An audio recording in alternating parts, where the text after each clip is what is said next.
अयोध्या इथं प्रभू रामचंद्रांची प्राणप्रतिष्ठा होऊन ते आपल्या भव्य मंदिरात विराजमान झाले आहेत. या सोहळ्याचा देशभरासह जगभरात उत्साह होता. अमरावती शहरात देखील जल्लोषाचं वातावरण होतं. शहराच्या प्रसिद्ध तापडिया मॉलमध्येही या सोहळ्यानिमित्त उत्सव साजरा करण्यात आला. यावेळी खासदार डॉक्टर अनिल बोंडे, खासदार नवनीत राणा, माजी पालकमंत्री जगदीश गुप्ता, आमदार रवी राणा यांची विशेष उपस्थिती होती. अयोध्या इथं रामलल्लाच्या प्राणप्रतिष्ठेच्या निमित्तानं अमरावती शहरातही जोशपूर्ण वातावरण होतं. रामलल्लाच्या प्राणप्रतिष्ठेच्या पूर्वसंध्येला अमरावतीच्या तापडिया मॉलमध्ये राम उत्सव साजरा करण्यात आला. यावेळी खासदार डॉक्टर अनिल बोंडे, खासदार नवनीत राणा, माजी पालकमंत्री जगदीश गुप्ता, आमदार रवी राणा यांची विशेष उपस्थिती होती. या ठिकाणी रामलल्लाच्या प्राणप्रतिष्ठेच्या पूर्वसंध्येला प्रभू श्रीरामाच्या मूर्तीचं पूजन वेदमंत्राच्याद्वारे करण्यात आलं. यावेळी प्रत्येकाच्या चेहऱ्यावर आनंद दिसून येत होता. सध्या भारतात रामराज्य येते आणि प्रत्येकाच्या मनात परिवर्तन होणार आहे. सोबतच पुढे येणारी रामनवमी, गोकुलाष्टमी हे तापडिया मॉलमध्ये साजरे व्हावे अशी अपेक्षा खासदार बोंडे यांनी यावेळी व्यक्त केली. आणि हा आनंदाचा मार्ग आहे आणि म्हणून आज तापडिया सिटी सेंटरमध्ये हा आनंदाचा मार्ग उघडला. याबद्दल तापडिया सिटी सेंटरचे मी मनपूर्वक आभार व्यक्त करतो आणि विनंती करतो की पुढच्या काळामध्ये रामनवमी, पुढच्या काळामध्ये कृष्णाष्टमी, नाहीतरी आपण सांता क्लॉजचे फोटो क्रिसमसला लावतच होतो आणि त्याच्यामुळे कृष्णाष्टमी जी आनंद देणारी आहे, रामनवमी जी आनंद देणारी आहे, ती आपल्या तापडिया मॉलमध्ये नव्हे तर सर्व जे मॉल आहेत त्या ठिकाणी सुद्धा हा आनंद निर्माण व्हावा. अधिक लोक आपल्या तापडिया मॉलमध्ये येतील, आपली भरभराट होईल हा माझा विश्वास आहे आणि म्हणून अनेक शुभेच्छा देऊ. उद्याचा कार्यक्रम सर्वांनी थेट प्रक्षेपण पाहावं. रामनामाचं कीर्तन, रामाचा गजर हा तापडिया मॉलमध्ये पाहायला मिळाला. रामाचा इतिहास 500 वर्षांहून अधिक काळाचा आहे.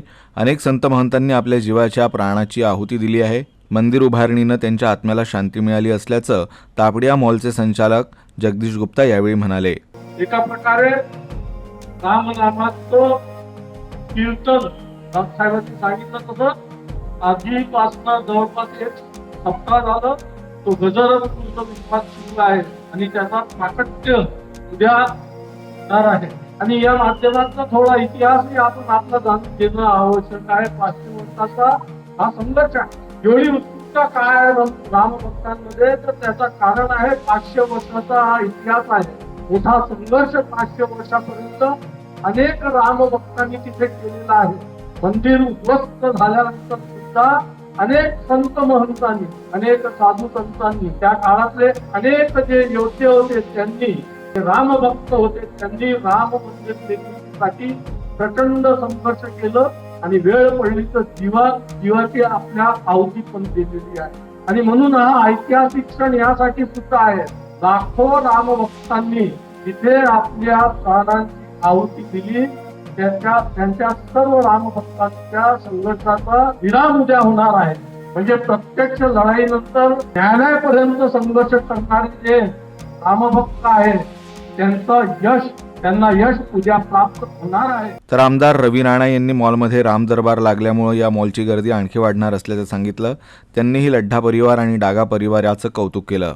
या ब्रँडपेक्षाही मोठा चारचान लागला की राम दरबार इथे लागल्यामुळं या सगळ्या ब्रँडचं चारचान आणखी लागणार आहे. आणखी हे सगळे मॉलमध्ये जे गर्दी आहे हे चौपट वाढणार. एवढं सुंदर या ठिकाणी राम दरबार लागलेला आहे आणि मला विश्वास आहे की या ठिकाणी जसं डॉक्टर बोंडे साहेबांनी सांगितलं प्रत्येक सण तेव्हा झाले पाहिजे.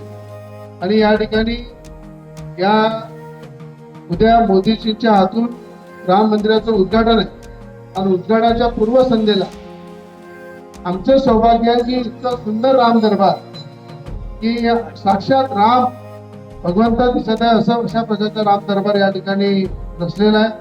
खऱ्या अर्थाने तापडिया मॉलचे जेवढे संचालक आहे, नागा परिवार आहे, गड्डा परिवार आहे, खरंच त्यांचं अभिनंदन करीन आणि देवाला एवढीच प्रार्थना करीन की सगळ्यांच्या इच्छा, आकांक्षा, मनोकामना राम भगवंता पूर्ण करो. यावेळी मान्यवरांच्या हस्ते रामलल्लाची विधिवत पूजा अर्चना आणि आरती करण्यात आली आणि जय श्रीरामच्या घोषणेनं तापडिया मॉल राममय झाला होता.